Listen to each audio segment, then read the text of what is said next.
কর্মসূচি?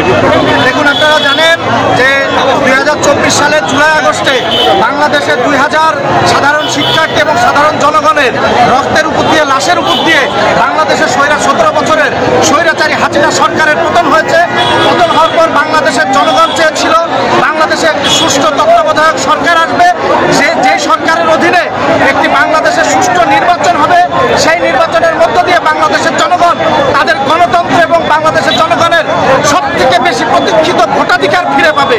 কিন্তু আমরা দেখতে পাচ্ছি বর্তমান বাংলাদেশে যে নতুন সংগঠন সৃষ্টি হয়েছে এবং বাংলাদেশে দীর্ঘ 15 বছরের যে গুপ্ত সংগঠনের রাজনীতি, তারা একত্রিত হয়ে বাংলাদেশের সবথেকে জনপ্রিয় দল শহীদ প্রেসিডেন্ট জিয়ার হাতে গড়া যেই দল বিএনপির বিরুদ্ধে বিভিন্ন ষড়যন্ত্রে লিপ্ত আছে।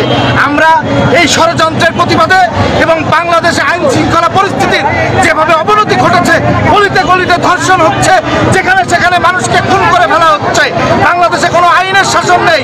এই আইনের শাসন দ্রুত নিয়ে আসার জন্য আইনের যে অবনতি ঘটেছে, এই অবনতি ঘটার প্রতিবাদে আমরা আজকের এই বিক্ষোভ মিছিল করছি কুষ্টিয়া জেলা ছাত্র দলের পক্ষ থেকে। আমাদের কেন্দ্রীয় ছাত্র দলের ঘোষিত কর্মসূচির অংশ হিসেবে আমরা চাই বাংলাদেশের তত্ত্বাবধায়ক সরকারের অধীনে একটি সুষ্ঠু নিরপেক্ষ নির্বাচন হোক। এবং আমি আজকের এই মিছিল থেকে, সমাবেশ থেকে আমি মেসেজ দিতে চাই ষড়যন্ত্রকারীদের, বাংলাদেশ জাতীয়তাবাদী দলের বিরুদ্ধে কোনো ষড়যন্ত্রে লিপ্ত হয়ে কোনো লাভ হবে না। 17 বছর শেখ হাসিনা চেষ্টা করেছে, আপনারা 17 দিন চেষ্টা করে কিছুই করতে পারবে করতে চাওয়া এবং বাংলাদেশ জাতীয়তাবাদী যেসব অপরাজনীতি চলছে, অপপ্রয়াস চলছে, এগুলোর প্রতিবাদে আমাদের মিছিল। এবং আপনারা জানেন বাংলাদেশে আনাচে কানাচে মব জাস্টিসের মতো ব্যাপারগুলোকে উস্কে দেওয়া হচ্ছে।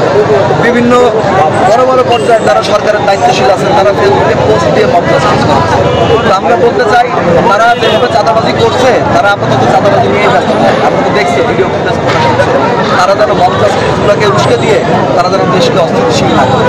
কারণ আপনারা দেখছেন একটা সংগঠন গুপ্তচর চুক্তির মাধ্যমে বিভিন্নভাবে তাদের অপকৌশল পরিচালনা করছে। আমরা বাংলাদেশ জাতীয়তাবাদী ছাত্রদল কুষ্টিয়া জেলা শাখার পক্ষ থেকে বলতে চাই, বাংলাদেশের স্বাধীনতা, সার্বভৌমত্ব, বাংলাদেশের গণতন্ত্র এবং বাংলাদেশের 18 কোটি মানুষের ভোটাধিকার রক্ষার্থে, সকল মৌলিক অধিকার, মানবিক অধিকার রক্ষার্থে এবং সাম্য মানবিক বাংলাদেশ করার বিনিময়ে আমরা বদ্ধপরিকর এবং আমরা তারেক রহমানের নির্দেশে আমরা রাজপথে থাকবো। অধিকার আমরা